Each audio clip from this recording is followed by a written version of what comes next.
हमारा बैठक हुआ और एक चिट्ठी हम लोगों ने 14 तारीख को अध्यक्ष जी के पास जमा किया था। उसके आधार पे मुझे 15 तारीख को बुलाया गया था, लेकिन 15 तारीख को मुझे कलकत्ता में एनफोर्समेंट डायरेक्टोरेट ने बुलाया था। पूरा दिन सुबह 11 बजे से लेकर रात को 11 बजे तक আমি যতটা পেরেছি করেছি, আরো করব সুযোগ দিলে। অভিষেক একটু বেশি পেছন থেকে করে তো। অবশেষে চাপে পড়ে সায়নী চক্রবর্তীর গর্ভের সন্তানের দায়িত্ব নিতে যাচ্ছেন অভিষেক বন্দ্যোপাধ্যায়। জানা গেছে মমতা বন্দ্যোপাধ্যায়ের হস্তক্ষেপেই অবশেষে রাজি হয়েছেন অভিষেক। একদিকে নির্বাচনে আশানুরূপ ফল না মেলায় দলের ভেতরে এমনিতেই চাপ বাড়ছিল অভিষেকের উপর।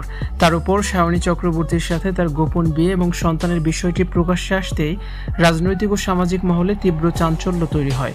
পরিস্থিতি নিয়ন্ত্রণের বাইরে চলে যাচ্ছে দেখে অবশেষে দলের সর্বোচ্চ অভিভাবক ও শীর্ষ নেত্রী মমতা বন্দ্যোপাধ্যায় নিজেই এই পারিবারিক সংকটের সমাধান করতে এগিয়ে আসেন। জানা গেছে মমতা বন্দ্যোপাধ্যায়ের করা নির্দেশ ও মধ্যস্থতায়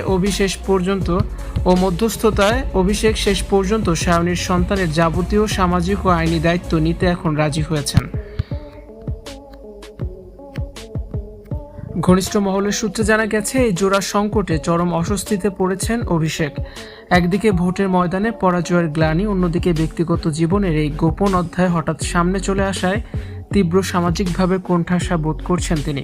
পরিস্থিতি এমন পর্যায়ে পৌঁছেছে যে লজ্জায় তিনি সাধারণ মানুষ ও গণমাধ্যমের সামনে মুখ দেখাতে পারছেন না। দলের ভেতরেও তার এই অবস্থান নিয়ে নানামুখী সমালোচনাও তৈরি হচ্ছে। রাজনৈতিক বিশ্লেষকদের মতে মমতা বন্দ্যোপাধ্যায়ের হস্তক্ষেপে হয়তো এই পারিবারিক ও ব্যক্তিগত সংকটের একটি সাময়িক সমাধান সূত্র মিলেছে।